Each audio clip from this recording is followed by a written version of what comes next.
卢拉吹响去美元化号角，美国要倒霉了。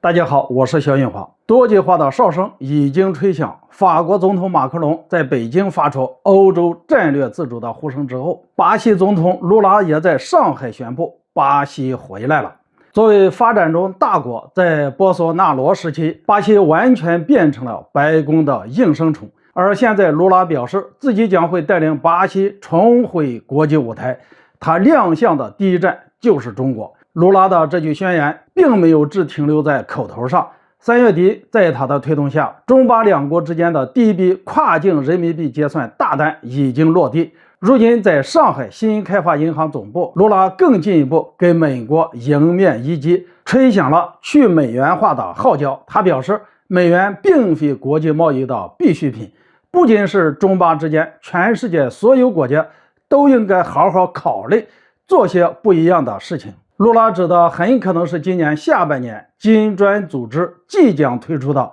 储备货币金砖币。在今年年初外媒披露金砖币的存在时，不少人都觉得这是天方夜谭，但随着俄罗斯、巴西这些大宗商品出口国先后表态，发展中国家去美元化，寻求一种新的贸易结算媒介的节奏似乎正在形成，并且空前的加速。之所以会出现这种情况，说明了两件事。首先就是很多国家都吃够了美元霸权的苦。美元在历史上确实发挥过积极的作用，在推动贸易全球化方面功不可没。但是现在的美元已经不再是全球经济发展的助力，而是负担。在如今的美国政府手里，美元体系成了收割别国优质资产的镰刀，输出美国滥发钞票带来的通胀问题的媒介，以及对其他国家和地区进行长臂管辖的大棒。美国如今的金融政策距离科学越来越远，距离玄学越来越近，一边印钱发债，一边加息紧缩，这样毫无章法的左右互搏，全世界都看得非常的清楚。越来越多的国家都意识到，再这样下去，美元暴雷很可能只是时间问题，只有跑得够快才不被伤着。其次就是在厌倦了美元之后，国际社会在寻找替代品的道路上已经取得了初步的探索成果。巴西、俄罗斯这些大宗商品出口国供应原材料、定价权和结算工具却都没有掌握在自己的手里。他们知道自己吃亏，但是没有办法，因为美国是全球最大的市场，他们想卖货就不能离开美国，所以只能是吃哑巴亏。而现在在全球市场上，这些大宗商品出口国的主要买家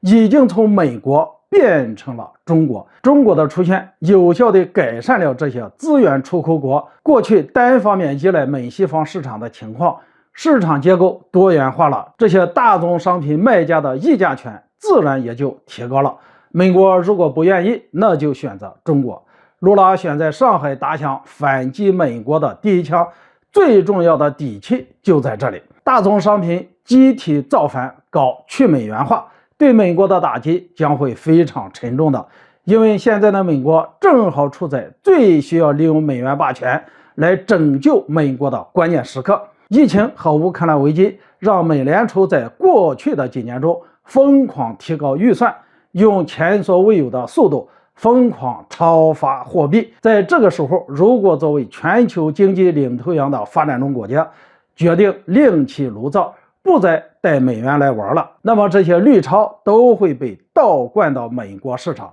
到时候美国就只能自己来消化这些严重的贬值的美钞了。好了，今天就说到这里，咱们下次见。